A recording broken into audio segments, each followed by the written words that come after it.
Hi everybody, this is Kizin and I'm launching today a new video series called Improvising with Thor, because I think that Thor is the best synth of Reason actually, for people that have Reason 5 only, like me.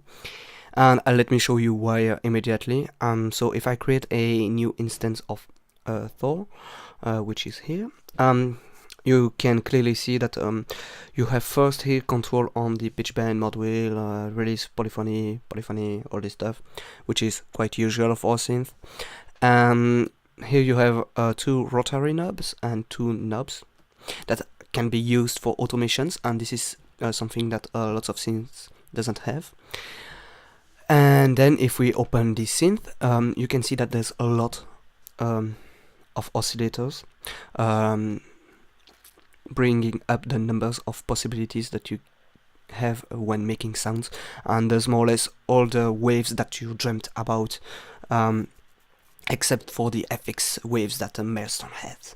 But well, then you can see that you can route your oscillators as you want between three filters, 1, 2, 3. The only problem is that the third filters is always going to be the third filters. And then you can see that you have some little effects. The only problem with delay, I will think, is that you do not have a pen knob, but otherwise they are still already complete. And then you have 4 envelope, and this is enormous, because compared to Maelstrom you have only 3 envelopes and 2 are for the oscillators. And here you have two envelopes that you will always use, so the amp envelope and the filter envelope, and then the global envelope and the mod envelope will maybe be used for automation. So it's really increase the number of possibilities that you can make with this synth. And then this section here, which seems really ununderstandable, which will step up your games by thousands, infinity. You can really make every automation you want with this. You can really shape your sound as you want with this. So the purpose of this video series will be to show you how to say this, will be to show you how we sound design our sound before processing them, and to show you all the possibilities that you can have with Thor. And sometimes synth doesn't have to be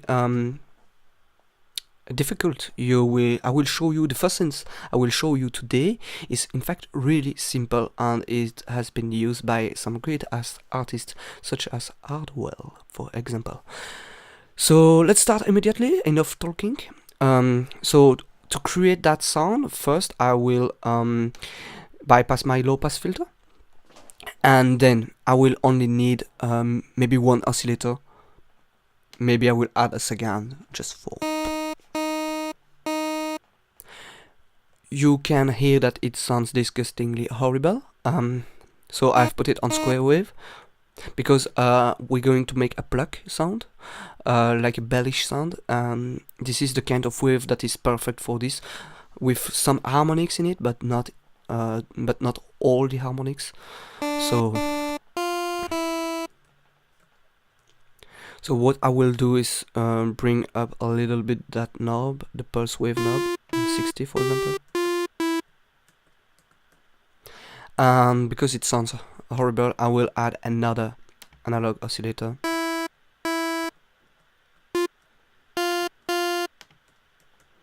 And again I will put it on pulse, on a square wave, and increase the pulse wave on more or less 84. Okay, so that's it for the moment. What I will do then is add a low pass filter. What I will do is usually put the envelope amount on 83, something like this, so it's really affected by the filter envelope. And I will put the release of this filter envelope all the way down, the sustain all the way down, and then I will put the frequency really low, and I will with this knob, the decay knob, I will try to shape my sound until it sounds like a tick tick tick, more or less like this, a little bit more. Okay, and then what I will do is increase the frequency here on more or less 300 Hz, maybe?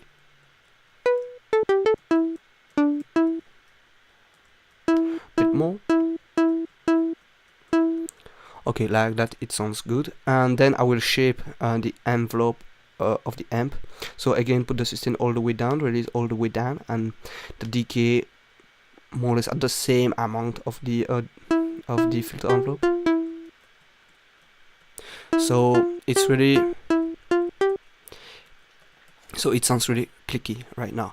And what I will do is maybe add some shaper with hard clip mode and a drive on more or less 17, maybe less, just to give some extra harmonics to the sounds.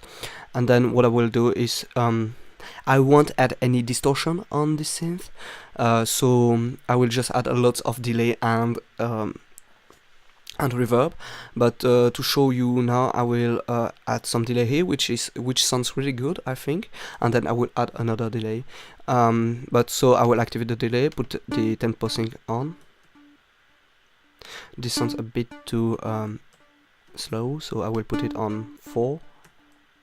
Okay, I will increase a little bit the feedback and put the dry wet on 24, I think.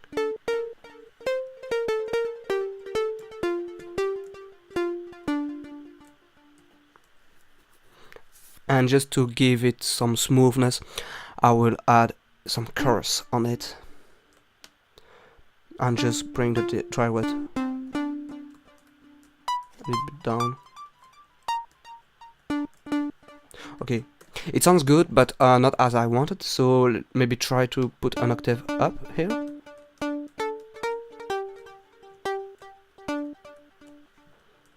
And why not the other?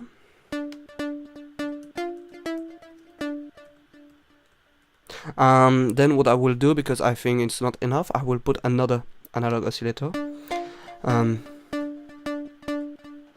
It sounds good.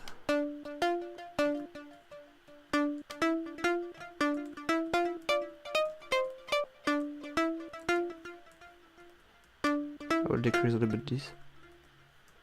And I will put it maybe on this mode.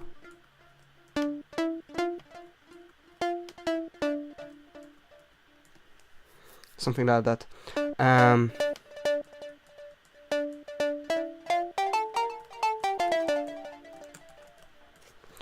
here we go.